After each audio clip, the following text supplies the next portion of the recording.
Okay, I feel like a monster, but I also need to stand my ground here. I don't want to be a mega idiot.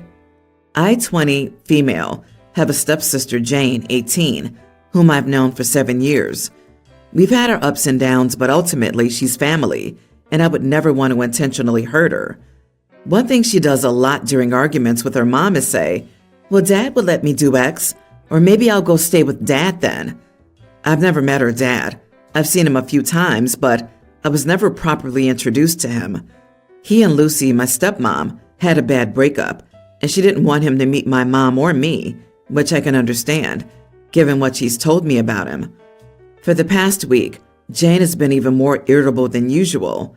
I tried talking to her, but she shut me out. Lucy and Mom told me she'd come around and not to pry. I found out a few days ago that she'd been using my expensive skincare and had almost emptied a bottle in a week. That takes me 5 months to finish, as well as using and almost emptying all my other skincare stuff. I was angry and confronted her, telling her to replace it. She started crying and getting angry with me. She said I was an annoying idiot for chasing her up on face wash and that I needed to leave her alone. I will admit that we both said some harmful things, which I regret, and I ended up saying, "Why don't you go live with your dad, since he'll let you off?"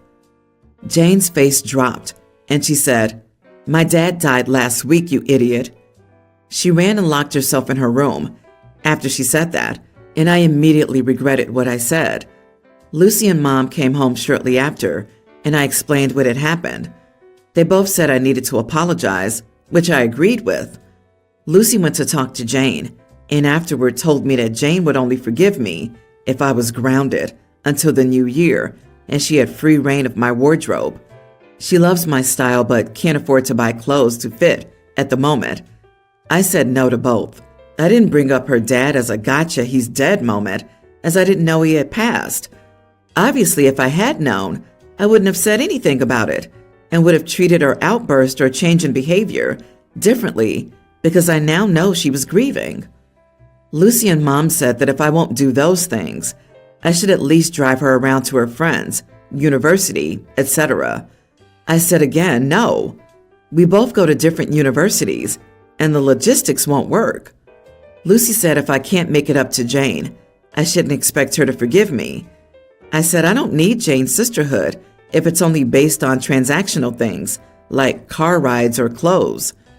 Jane is fuming with me, and Lucy and Mom think I'm being petty and difficult for not even attempting to patch things up with Jane. I don't expect her to forgive me straight away, as that's not how humans work, but no apology would suffice, as she doesn't want an apology. She wants my things. So as it stands, it's 3 against 1, and everyone at home thinks I'm a huge idiot. Am I the idiot for refusing to make it up to my stepsister after bringing up her dead father, who I didn't know was dead? Not the idiot. It's time to stop apologizing and go on the offensive. Why the heck did nobody mention this to you beforehand? You had clearly said that she was shutting you out to Lucy, but you were told she'd come around when she was acting out because her dad just died? Your response, which was to apologize, was frankly a bit doormatty. If I were you, I'd have gotten angry at Lucy for not telling you what happened, or at the very least, not informing you that Jane was going through a difficult time. You shouldn't apologize for not knowing information that was intentionally withheld from you. I consider that to be an enormous lie of omission, that it's practically malicious. You were basically set up to be the bad guy so that Jane could then use you as her emotional punching bag. This does not change the fact that she stole from you, used things that weren't hers without permission. She needs to replace those. You can't use her apologies as skincare. You should go on the offensive here. You came from ignorance with the dad's remark. She willingly took your stuff. Honestly, OP, they were just using you as a scapegoat to make Jane feel better. And although I sympathize with the loss of a parent, you were not properly informed of his passing. Honestly, you don't deserve this level of toxicity from them. Yeah. What kind of dysfunctional family are you living in that no one told you that someone you live with lost a parent? and they think it's okay for her to demand access to your clothes or ride in the car and steal your stuff in order for her to forgive you? Get out of that house as soon as possible. And when it's your turn to create a family, whatever that looks like, remember these days and make different choices. For context, our neighbor's son, Nick, is the same age as our daughter, Ava, and a great friend of hers. They're both young children. My wife, 35, and I, 36 female, have him over for the day very often, and our daughter goes to see him during the day as well. Overall, they're both great kids and excellent friends. We have an aquarium in the house with 8 fish in it. Nick and Ava have named all the fish and enjoy feeding them and spending time with them while they play in our house. Nick was in our house. His parents were out and sent him over when, unfortunately, one of the fish passed away. His name was Mr. Bubbles. Ava and Nick were very sad and cried over him. After they calmed down, my wife and I prepared a memorial with a grave in the backyard and a formal ceremony. Nick and Ava drew pictures of Mr. Bubbles, and they wrote a sentence from each of the other fish, Mr. Bubbles' friends, to read at the ceremony. We buried the pictures and notes with them. At the very end, Nick asked if he was asleep. I already had this conversation with Ava when my wife's father passed away, so she would sometimes join me in my answers, but overall, the conversation was something like this. I said he wasn't asleep, and that sleep is not the same as death. He asked how they were different. I said sleep is another way of existing for the living, while death is simply the absence of life and everything that keeps someone alive. We talked a little bit more about this. He asked if Mr. Bubbles would come back, and I said he wouldn't, but he would always exist in Nick's mind, and that's very meaningful. He asked if he was in heaven, and I said I don't know. The next day, my wife got a call from Nick's mom saying we shouldn't have talked to him about this and that we were not his parents and we were overstepping boundaries, especially because they wanted Nick to believe in the concept of heaven and purgatory. Now, I had the conversation only because he was desperate for some answers and he was comfortable, but I still wonder if I overstepped a boundary. His parents were out and sent him over. When you delegate a child's care to someone else, you also delegate things like discipline, teaching, and life lessons. If his parents don't want things said to their kid, they cannot use you as childcare. I say, not the idiot. You answered in a way that was age appropriate. Also, you didn't say that heaven didn't exist. Instead, you gave a neutral answer. The fish dies in front of the kid. There was no pretending, and you handled it as diplomatically as possible to allow for his family beliefs by saying, you don't know where he went. You didn't say, there is no heaven and God, kid. Bah ha ha ha ha. And no Santa. Ha ha ha ha ha. And if he had said, yes, Mr. Bubbles is in heaven, there would have been some rant about animals not having souls. The only thing I'd do differently is maybe to add a bit. I don't know, ask your parents. They probably do. However, this is a fantastic learning experience for Nick, one handled with compassion and honesty. His parents should be thankful. I'm going to sound like a monster, but here goes. My wife and I blended our families 5 years ago. When we moved in together, she had 2 daughters, Mel, then teen, and Molly, tween. I have 3 kids, Lola, tween, Brendan, tween, and Brian, younger tween, and we were expecting our first baby, now a preschooler, and later had our second baby, now a young toddler. The house is fairly small, but we have 4 bedrooms. The master bedroom, a downstairs bedroom, second master, and 2 smaller bedrooms. Due to space, we decided to put Lola in one bedroom, Brian and Brendan in one bedroom, and have Mel and Molly share the downstairs bedroom. The plan was that the baby would share with us for the first 2 years, and then move the baby into Lola's room and have Lola and Molly share. Mel would have moved out for college by then and just share with them for breaks. Everything got thrown into chaos when Mel passed away a year into living together. When it would have been time to think about moving rooms, my wife couldn't even think about touching her stuff, and asking was unthinkable. We had an accident, but wanted second baby. So we decided that Lola and the baby would just have to share for now. Our second is now a toddler and is starting to need to be not sharing a room with my wife and me. I'm starting to think it's time. I would never have asked a year or even 2 years out, but now we're heading into year 4. I understand that it's a hard thought and seems callous, but the reality is that we don't have the space to keep this up anymore. We need the space. The bedroom split is just not fair and hasn't been for years. Lola's almost a teenager and shouldn't be sharing with one toddler, let alone 2. There shouldn't be 3 kids sharing one of the smaller bedrooms, and now 5 kids sharing one bathroom? All this while one child gets a large bedroom and a bathroom for herself.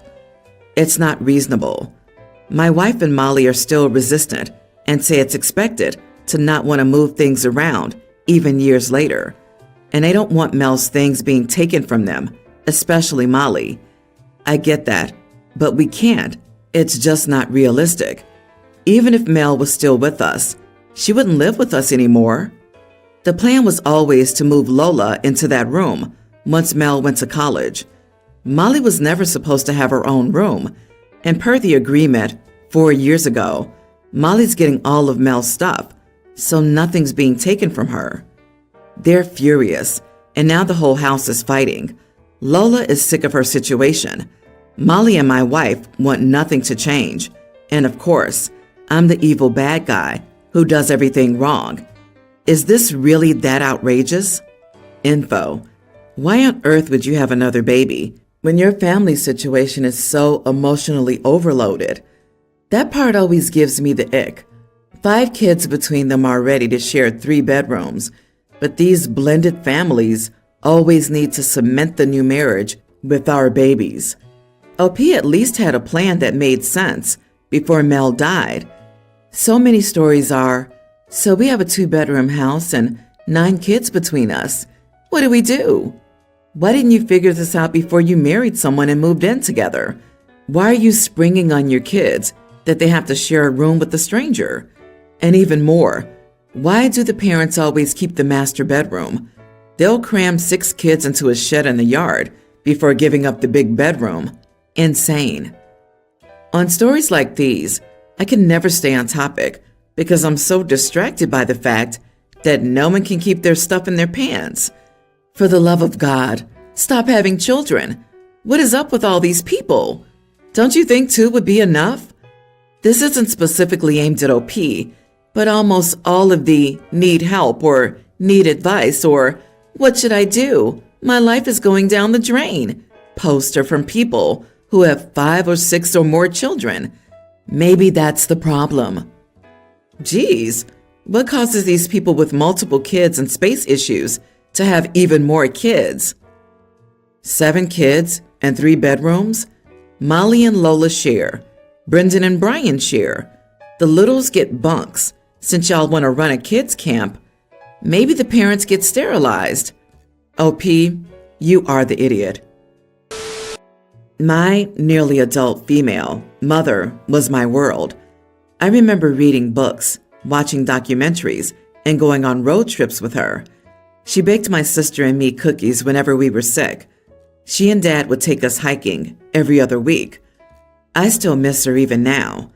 When I was 11 years old, she passed away from a driving accident. It was the hardest year of my life, and it hasn't gotten easier. 2 years after she passed, my father started dating a woman named Nicole, and 4 years later they're getting married. Nicole is younger than my father. After dating Nicole, I saw my father come back into his shell, but it turned into something else. Nicole brought adventure back into his life, but they often went on elaborate trips and frequent nights out. During all of this, I felt neglected. My father slowly stopped taking my sister and me on our weekly hikes. He started speaking less over calls, and he even once forgot my mother's birthday. After she came into our lives, I started losing my father. He just wasn't there anymore. One time when my sister and I were home alone, she fell down the stairs and got a huge cut on her forehead. It was clear she needed stitches, so I called my father immediately. Nicole answered the phone, and I told her to give the phone to my father. She refused, saying he was busy, and before I could get another word in, she disconnected the call. I embarrassingly had to ask the neighbor to bring us to urgent care, where my dad later met us. This woman at one point removed my mother's picture from the fire mantle and put up an image of her and my dad from their trip to Washington. What tipped me over was when she made my father forget about my mother's birthday. Every year, my sister and I go with our father to visit my mother on her birthday. It was an annual tradition even before Nicole entered our lives. Nicole and my father went on a trip to Florida and were supposed to be back 3 days before my mother's birthday. But because this woman gets motion sick, my father decided to break the drive back into small intervals to make it easier on her. Because of this, he ended up missing our annual trip. He didn't even call us.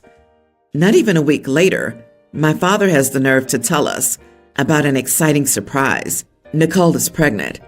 I get angry and tell my father, "Do you really need to get her pregnant when you can't even be here for us?" I then look at Nicole and tell her she is a disgusting piece of trash and to get out of our lives. My father gets angry and yells at me to go to my room. Later, my grandpa unexpectedly came over to pick me up. My father didn't text me crap.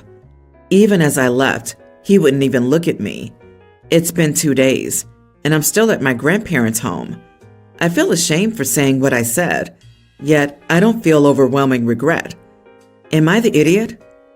Not the idiot. Nicole showed her colors when your sister was injured, and she wouldn't let you talk to your dad. And he has showed his colors too, in many different ways. I hope your grandparents can continue to be there for you.